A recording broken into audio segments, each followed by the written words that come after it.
Hello शानदार CEOs, आप सभी को देखकर अच्छा लग रहा है और आपके लिए एक तोहफा है। मैंने कुछ अद्भुत वीडियो तैयार किए हैं जो धन निर्माण की रणनीतियों और सही से पाई गई सफलता की कहानियों के बारे में है। अगर आपको लगता था कि अमीर बनने का अधिकार केवल स्टीव जॉब्स के पुनर्जन्म के लिए है तो इस वीडियो को देखें। इन 3 भाइयों ने दूसरों के आइडियाज की नकल करके अरबों कमाए और कभी जेल नहीं गए। मिलिए सैमवेल भाइयों से।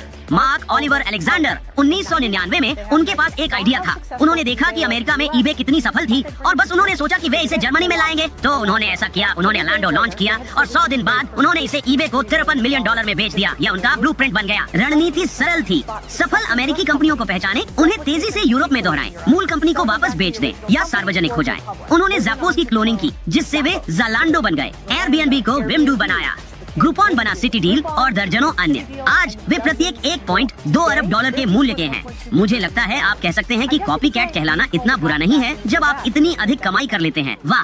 और एक मैं हूँ जो रॉयल्टी फ्री संगीत का भी उपयोग नहीं कर सकता। कोई चिंता नहीं, मैंने अभी अभी अपने पड़ोसी को बुलडोजर के साथ एक नया गड्ढा खोदते हुए देखा। शायद मैं उस आइडिया को उधार ले लूंगा।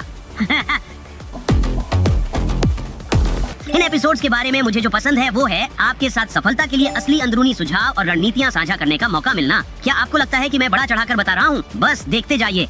मैं अमीर कैसे बनूं? खैर, यहाँ 3 बातें हैं जो 99.9% अमीर लोग आपको धन निर्माण के बारे में नहीं बताएंगे। सबसे पहले आपको रजिस्टर करना और कोई बिजनेस शुरू करके पैसे कमाना शुरू करना होगा, क्योंकि इससे आप कम टैक्स चुकाने के लिए कई फायदों और कटौतियों का लाभ उठा सकते हैं। दूसरा, आपको एक टैक्स एडवांटेज इन्वेस्टिंग अकाउंट खोलना होगा जिससे आप एक टैक्स फ्री मिलियनेयर के रूप में रिटायर हो सकें। इन्हें अमेरिका में रॉथ IRA और यूके में स्टॉक्स और शेयर ISA के नाम से जाना जाता है। तीसरा, आपको यह समझना होगा कि सभी कर्ज बुरे नहीं होते और आप इसे रेंटल प्रॉपर्टीज जैसी संपत्तियां खरीदने के लिए लेवरेज कर सकते हैं और धन का निर्माण कर सकते हैं। अब मैं एक लोन लेने के लिए दौड़ने और अपनी अकाउंटेंट की टीम के साथ टैक्स रिपोर्ट को रिव्यू करने के बीच उलझन में हूँ। किसी भी तरह से हम नवीनतम वित्तीय वास्तविकताओं में पीछे नहीं रह सकते। इसलिए हमारे नए एपिसोड्स को देखना ना भूलें और हमारे साथ आगे बढ़ते रहें। अगले एपिसोड में मिलते हैं।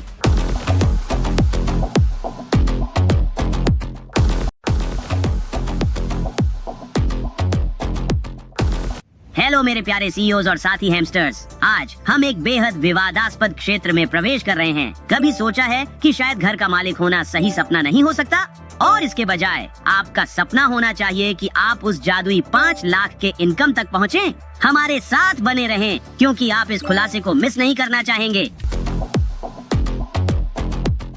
अब मैं जानता हूँ कि हम सभी उस आरामदायक घर का सपना देखते हैं जिसे हम अपना कह सकें, लेकिन अगर मैं आपसे कहूँ कि शायद, सिर्फ शायद, अपना घर खरीदना सबसे अच्छा विकल्प नहीं है।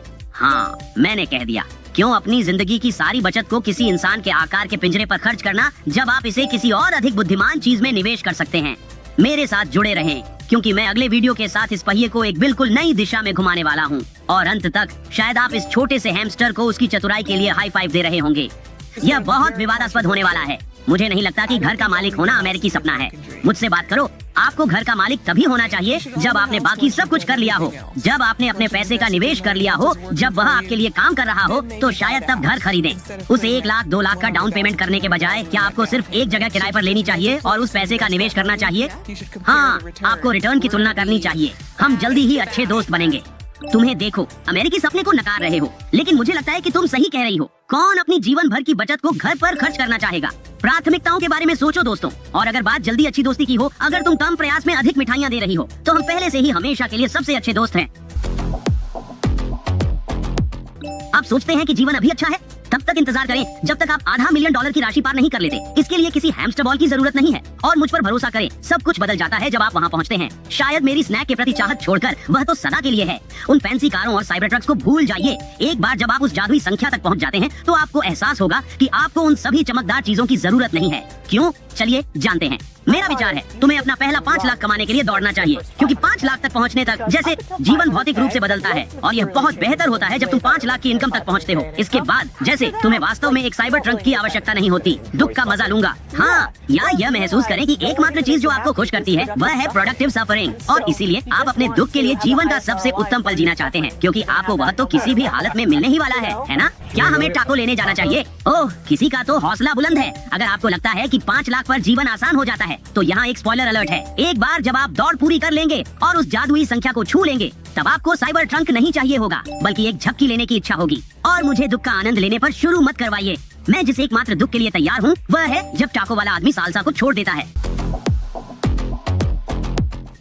वीडियो देखने के लिए धन्यवाद क्रिप्टो स्टैशर्स। अधिक ज्ञान के लिए लाइक करना ना भूलें, सब्सक्राइब करें और अगली वीडियो में मिलेंगे। और याद रखें, हैमस्टर्स ताकतवर होते हैं, हम सब एक साथ हैं और एक दूसरे के लिए है। अलविदा।